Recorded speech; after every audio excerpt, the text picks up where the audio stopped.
Pokemon Platinum arguably has both the best and hardest champion in history. This is Cynthia. It's my goal to fight my way through 8 gyms, 4 Elite Four members, and defeat her to be inducted into the Hall of Fame. So buckle up, because for the next 30 minutes, we're all going on a wild ride. Our journey begins in Twin Leaf Town, where we're introduced to our rival, who chat has aptly named Sean Connery. Yes, you heard me correctly. I'll be waiting on the road. It's a $10 million fine if you're late. Our rival is named Sean Connery. I hit Route 2 and was stopped by Professor Rowan and Dawn, who has also now been named Kermit the Dawn by my chat. Don't ask, I don't have time to explain. Just go with it. I promise this is going to be worth it. Professor Rowan opens up his briefcase to reveal 3 Pokeballs. And in any Pokemon game, you get to choose one of these to be your starter. Pardon? Those Pokemon are hard to replace. Are you sure you want to be giving them away? Our choices from our randomized Nuzlocke are Squirtle, Chimchar, and Cyndaquil.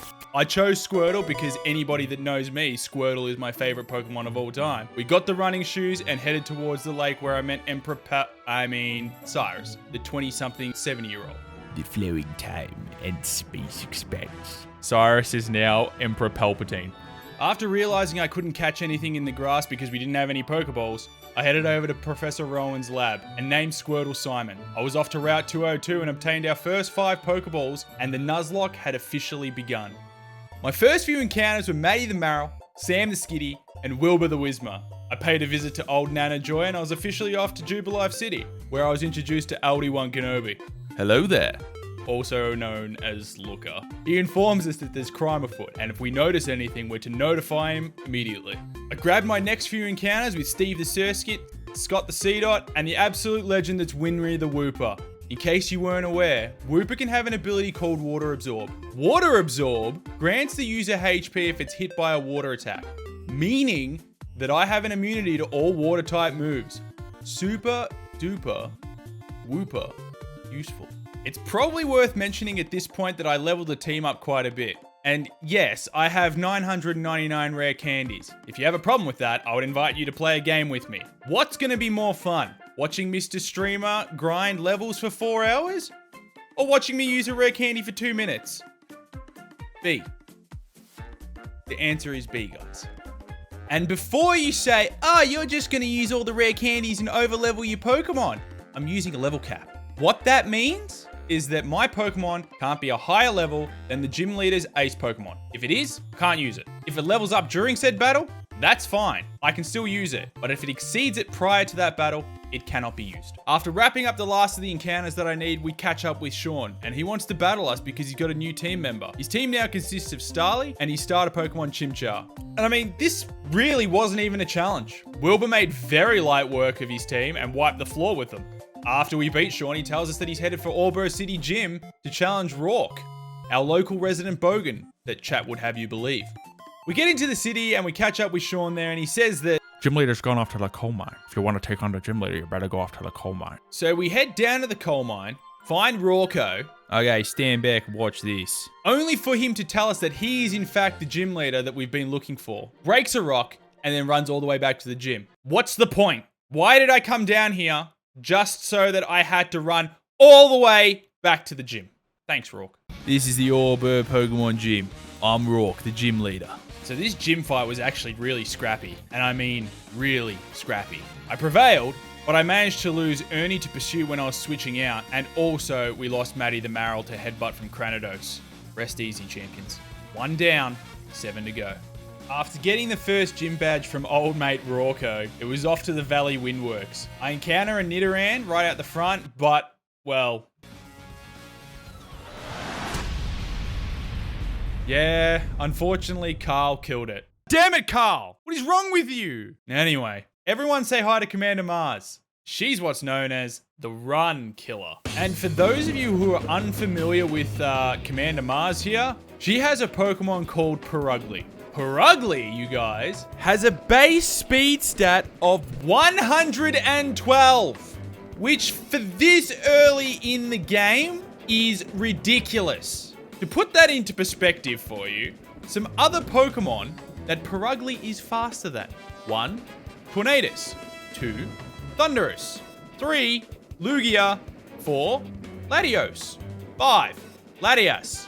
This thing, a literal cat, is faster than all those Pokemon. And my game plan was fairly simple. All right, let's get a stun spore. Oh shit, use fake out. It's a lot of damage. That was from a fake out. I don't remember what this thing's moveset is, and I am terrified. All I had to do was take the 1 strength away from Purugly. Its speed. A quick stun spore from Mars the Butterfree was enough to see Carl come in and take care of this battle. Can you say 0 deaths? Good. After taking care of Mars and her Purugly, Charon starts spouting some nonsense. My, lost to a child, will you? It seems pretty evident to me that Team Galactic are up to some sort of shifty business that I'm going to eventually, inevitably, be wound up in. So after leaving the Valley Windworks, we make our way over to Eterna Forest where we meet Cheryl, or as chat's dubbed her, Sheza. Oh, hello, my name's Sheza. And you are? She's also a bogan. We like Sheza. She's a good lass. She heals our Pokemon after every battle so we don't have to use items unnecessarily and waste our money. It also means that every battle is a double battle. So I ran into this double Electrike encounter. Brilliant encounter. This is big. Electrike will fill some much needed holes in our team and give us some really, really nice support. Stay in the ball. No, you're gonna die now. No! Chansey!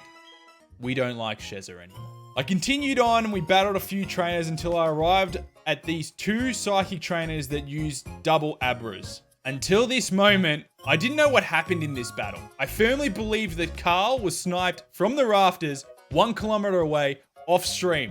Today I found out the truth. And today I present you the truth. So we have to find another M Pokemon. Max takeover.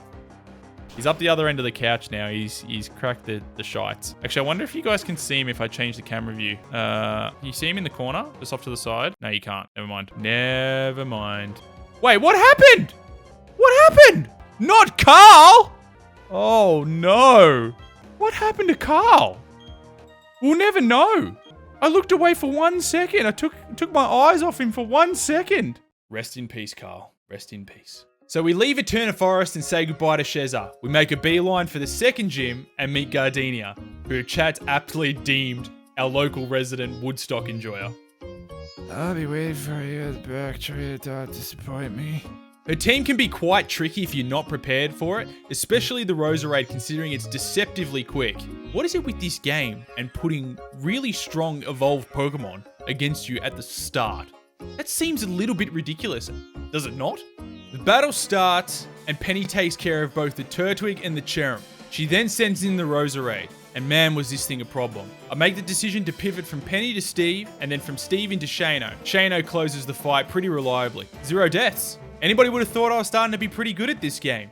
2 down, 6 to go. After we take down Gardenia, I brought back Simon and evolved Winry into a Quagsire. We then headed to Route 211 to get an encounter. Everybody, meet Nancy the Nidoran. And while it's not abundantly clear right now, you have all just looked upon greatness. And you'll see what I mean eventually. For those of you who know, you know. I evolved Nancy into Nidorina and I headed straight for the Galactic Hideout. There wasn't really much to do here apart from a battle with Commander Jupiter, who claimed Wilbur's life in the process. What's the #1 rule, guys? Always pay attention. Yeah, some stupid plays by me, and unfortunately Wilbur died. Well, we just lost Wilbur. Rest in peace, Wilbur. I didn't have to worry too much. Winry locked it down though, and secured the win for us pretty easily. On our way out of the Galactic Hideout, we found the Quick Claw. This is a very important item, and you're gonna see why. The Quick Claw is a held item that has a 20% chance, regardless of your speed stat, to make you go first. And it procs fairly often. One of the last things I did in Eterna City was pick up the egg. We hatched it into Teg the Togepi, who has Serene Grace, which is an absolutely disgusting ability. So Serene Grace takes a move with an additional effect and doubles the likelihood of the additional effect proccing. For example, Psychic has a 10% chance to lower special defense. With Serene Grace, it becomes 20%. We were well and truly on our way now, and Hardhome was going to be our new destination. But before we got there, I picked up some really strong Pokemon along the way. I went over to the old chateau and apparently managed to get both mysterious encounters to show up. Now, in case you don't know what these are, apparently there are 2 NPCs in this building that can show up randomly, and it's really rare. We managed to get both of them to show up. We managed to pick up a Boizel and named it Brusette. I later found out that there were bagons in here. I could have had a salamence. So after we wrapped up at the old chateau, we headed down to Bike Path to get a few encounters down here. Now let me tell you, there's one trainer along here who shall remain nameless, but if you know, you know. Back on track, and we've managed to catch a Mareep, a Metatite in the Wayward Cave, and a Shinx. They were named Mark, Mackie Chan, and Spuffcake, respectively. Chat was then telling me that I could actually go get a Rotom from the old chateau, so I ventured all the way back up there, picked up Rico, and then we were on our way to fight Fantina. Finally, you have arrived. Despite the best French accent that you've ever heard, Fantina did not play fairly at all. She managed to land a crit on Penny and killed her. No. Although, apart from this, we went through the battle relatively unscathed. 3 down, 5 to go. So do you guys remember how I said I could have had a Salamence? Well, check this shit out. Imagine if it was a shiny. So chat named him ScoMo. Yes, as in the former Prime Minister of Australia. The absolute unit himself. Have a look at this.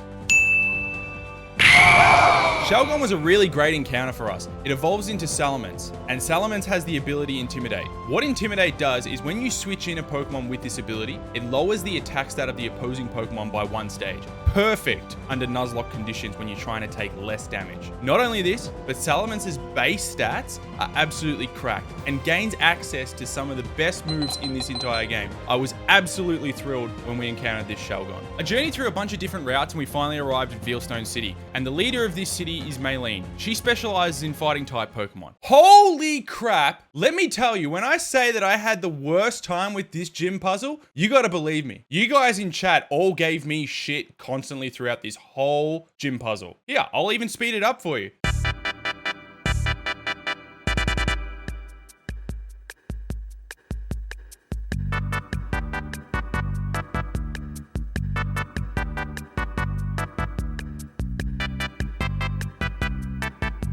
Something about a Pokemon game being for kids? Yeah, right. This puzzle threw me for a loop. So Maylene has 3 Pokemon, and it's a relatively straightforward team, with the exception of the Lucario, which has some tricks up its sleeve. But don't you guys worry, old Treble has some tricks of his own. We make our way through her team relatively easily, and then the Lucario comes out. We send in Steve to get an Intimidate off, and then switch him out into Daisy. Daisy lands a Curse, which for those of you who don't know, Curse allows us to have a damage over time effect because she's a ghost Pokemon. I then switch back into Steve for another Intimidate drop. Everyone say it with me. Strats. 4 down, 4 to go. After putting Maylene down for the 3 count, it was time to go mess with Team Galactic's plan for world domination with Kermit the Dawn. Wasn't really a tough battle. LD1 Kenobi showed up and we raided the Team Galactic hideout and we got Fly, which is super handy. Now, as for why we're calling him LD1 Kenobi, it's close to Obi-Wan Kenobi, but Aldi is a supermarket chain in Australia and they're relatively budget and their prices are way down. So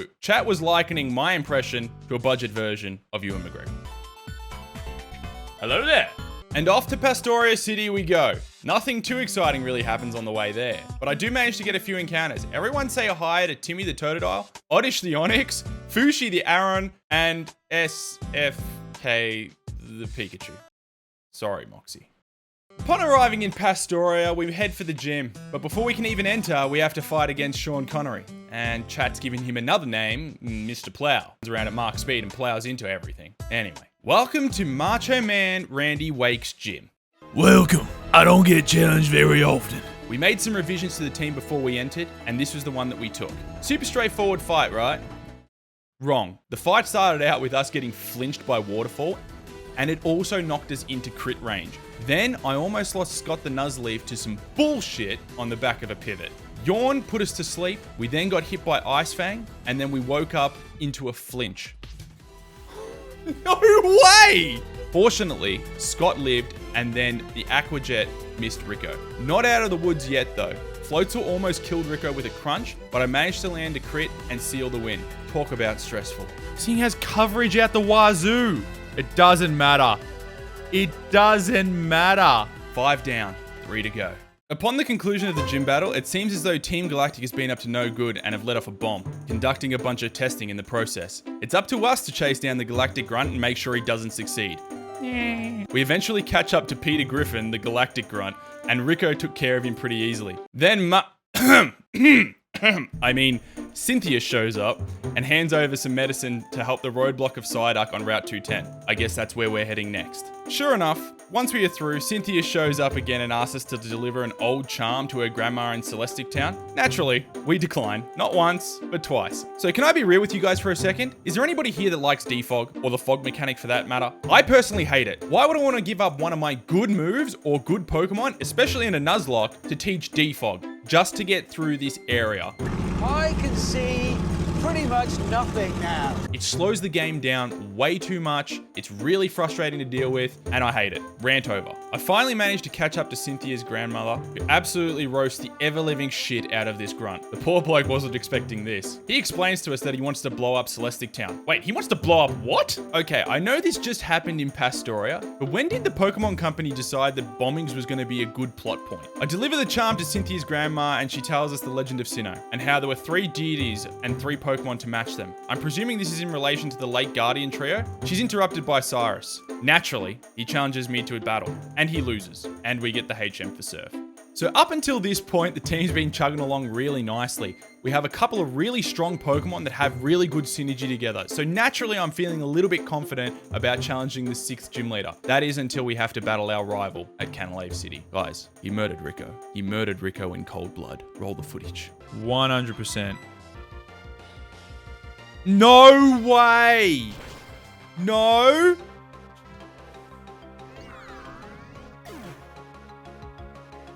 After burying Rico in the PC, I took the boat to Iron Island, teamed up with Riley, and had to fight 2 of the sweatiest ace trainers you have ever seen. And let me tell you, God bless Winry, because honestly, she 2v1'd basically the entire fight, surviving on the smallest amount of HP.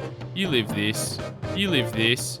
She was then able to tag out, and we closed out the rest of the fight pretty easily. As a reward for training with Riley, he handed me a Riolu egg. Everyone, welcome Rico Jr. So did you guys know that Byron is Rourke's Faja? I didn't. I do now. Let me enlighten you to the voice that we gave Byron. Ah, that's Orber's gym badge. I see, you've defeated my son. Byron was a bit of a pushover. We took out his Pokemon 1, 2, 3. No issues with this battle whatsoever. 6 down, 2 to go. I catch up with the gang at the public library. Yeah, just upstairs in a basic ass library. I'll let Professor Rowan explain the sitch. Now, there were 3 lakes fortuitously. You should therefore split up and investigate the lakes individually. Teamwork makes the dream work, right kids? Always remember that. After we all disbanded, I head off to Lake Vela to kick the ever-living shit out of Saturn. Who was Arnold, by the way. Arnold Schwarzenegger. The boss should be pleased. Unlike Arnold though, the only thing Saturn was pushing was shit uphill. It's explained that Team Galactic are after the Lake Guardians to further their experiments, and it's up to us to stop them. 3 kids. That's a lot of faith you got there, Rowan. Nothing like 3 kids taking on a huge criminal organization when you couldn't even let us walk 1 step into a patch of grass at the start of the game. We made it to Lake Verity and nothing really exciting happened here. I bailed out Dawn and beat Mars. They now have all 3 Lake Guardians and we are in big trouble. On the way through, I managed to pick up Chazzo the Charmander right before I made it to Snowpoint City. Naturally, being an ice gym, I changed the team up a little bit to give us an advantage. And it did, except for the Frostlass. So let me tell you all about Candace's Frostlass. It has the ability Snow Cloak, which ups its evasion in hail. When you pair this with her Abomasnow, which has Snow Warning, which creates permanent hail on the field, it becomes really, really obnoxious. You can see where I'm going with this, right? The strategy is bullshit. Upped evasion in hail, plus double team spam, plus ghost typing, plus damage over time from the hail, equals you can get. She killed off Sally, froze Chazzo, and made me age about 20 years. If it wasn't for Fushi, this would have turned out a lot worse than it did. 7 down, 1 to go. Moving right along, we end up crashing a party at the Galactic HQ, where Cyrus is addressing the grunts about their world domination plans. I end up saving the Lake Trio and chase Cyrus and the commanders off to Spear Pillar, where Cyrus is trying to create a new world. Considering this was my first time experiencing the distortion world, I couldn't help but feel like this was building to something at this point. Traversing this place really gave me the impression that I was descending into madness, and a really eerie feeling like someone was always watching me. There really is no up, down, left, or right in this place. What's more is the Lake Guardians require us to help them push boulders into holes in order to continue our descent in order to get to Giratina. I eventually managed to catch up to Cynthia after what seemed like an eternity to find her standing toe-to-toe with Cyrus. This time around, Cyrus certainly isn't a pushover. He now has 5 Pokemon to his team, of which none of them are weak by any means and have really good coverage. Houndoom and Gyarados go down relatively easy to Winry after she gets a huge chunk of HP back thanks to Water Absorb. The Honchkrow hits the deck and puts some significant damage into Fushi with Heat Wave, and then also hits Nance with a Psychic, which I really wasn't anticipating. With 3 of my big hitters looking weak, and needing Mark to stay healthy for the Crobat, this was not looking good at all. In steps Karen the Kabutops, the unsung MVP of this battle, takes out the Honchkrow and gets us the safe switch into Mark later on in the fight by sacrificing herself for the good of the team. Rest easy, girl. You weren't here to battle, but you stepped up anyway. You did your team proud. Mark delivers the final blow to Crobat, and now there's nothing between us and Giratina. A Pokemon so powerful, it's supposedly capable of ripping rifts between dimensions, and it's right in front of me. All that's really left now is the 8th gym badge and the Elite Four. The final gym! The Electric type gym, led by Sunny Shore's very own Volkner, or as chat dubbed him, Michael Caine. But they've all been boring battles. And I mean, at this point, the core team's looking really solid. Some really nice immunities to electric and water as well as ground moves. Winry having water absorb as well as ground typing just makes her an absolute machine in the support department. Really cannot describe how much I value her on this team, especially since my favorite Pokemon Blastoise is sitting in the PC currently doing nothing. I'm sorry, old friend. I do make a few edits, but it's been a while since we've had any huge casualties at this point, and just to spice things up, to give me a bit of an advantage. Oh no. That wasn't even the gym leader. The gym leader was more of the same. The Jolteon was an easy Toxic Spike setup. Then came the Electivire. We did lose a Parasect, but between the Toxic Spikes and Winry taking the absolute P155, this one was over. But that was it. The moment I'd been working for the whole time was finally here. The team had largely been together for most of the run and I was super proud of them. There was only one more piece of business to take care of between me and the Elite Four. As I approach the doors, Sean shows up demanding one last battle to see who's worthy of facing them. He leads with a Staraptor who is no match for Nancy and her Quick Claw. Quick Claw! The proc! Into Blizzard! Massive! He then sends in Floatzel and we pivot through Winry into Mark. Mark's able to take it out with one discharge. So far, so good. In comes the Snorlax. We send in Chazo, who launches a Focus Blast to the face, and chat said I should have stayed in. I absolutely should have stayed in. This was a kill shot and very risky play, which does manage to pay off, but it was very risky. We then switch into Skomo, who intimidates Snorlax. Skomo also takes a crit body slam to the face. Luckily for me though, after switching back into Chazo, Snorlax decides to use rest instead of attacking, and I can freely Focus Blast it down. Enter his ace, Infernape. I send in Winry, the MVP of this run, and... Winry!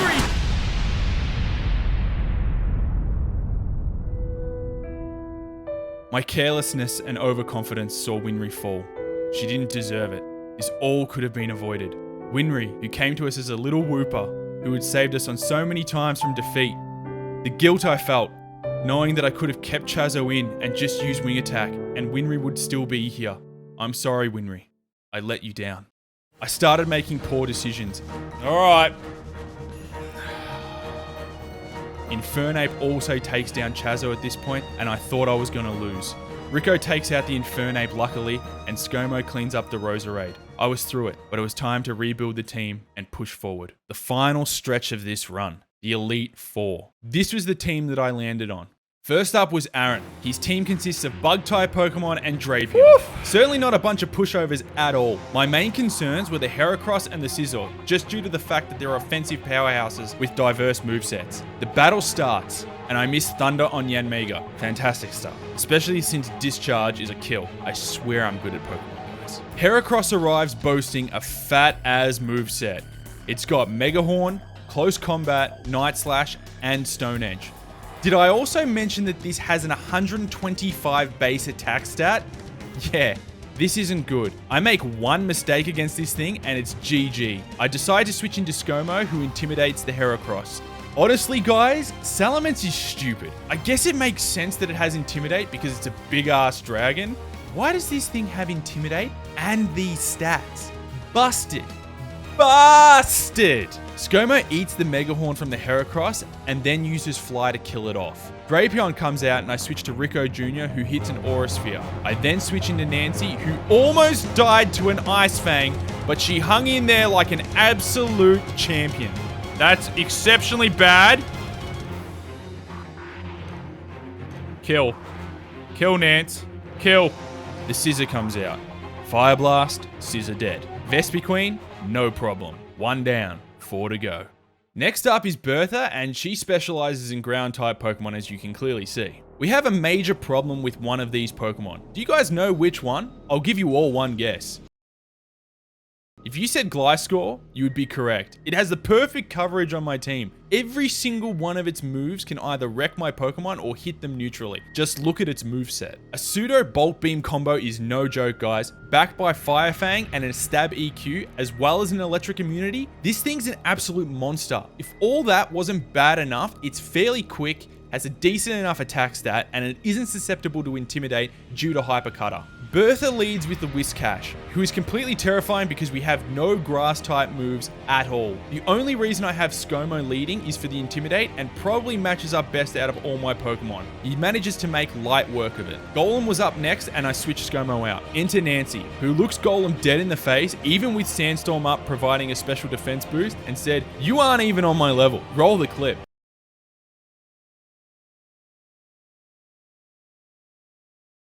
The Hippowdon comes in next and I switch into Brucette, who gets punished with Yawn. And if you don't know, Yawn makes you feel drowsy on the first turn and puts you to sleep on the second. Guys, I have no idea why. No idea why. 1, I stayed in, and 2, used Aqua Jet. Holy shit, what a throw. I switch into Nancy, anticipating to eat the Earthquake, but she dodges a Stone Edge. Almost takes out the Hippowdon with 1 Blizzard and survives the next Earthquake. She is single-handedly carrying this team on her back. Bertha sends in Gliscor, the Pokemon we've been worried about the entire time. What follows is possibly the worst series of choices I have ever made. I switch in Daisy, not realizing that Gliscor has a massive defense stat.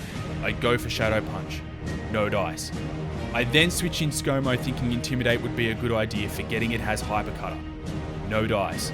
I switch out into Rico Jr. and Flash Cannon. Gliscor uses Earthquake. Oh, I hate it! I hate it here! I hate it here! Live! Oh!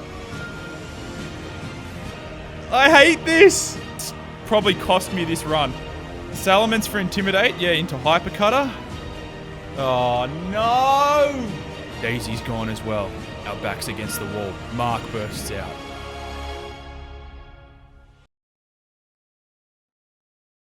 Come on, Mark! Come on! They were all falling around me. My whole team. They were giving it their everything and it just isn't enough. This Gliscor is truly a monster. Nancy, one of our last remaining Pokemon, emerges on the field. Quick Claw Blizzard. Do we believe? She knows as well as I do that there's only one way out of this.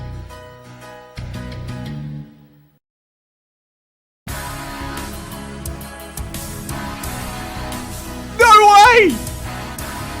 Come on! Go Nance! It's down to Bertha's last Pokemon. Both Nancy and ScoMo were weak from battling, and they had to take on her Rhyperior. With the last of her strength, she unleashes a Stab Earth power. Come on, crit! Give us a crit! Give me a crit! No!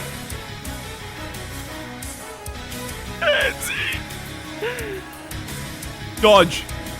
Her and ScoMo couldn't withstand a Megahorn from Rhyperior. It was over. It was truly over. Rest in peace, Nance. Absolute legend. Absolute legend.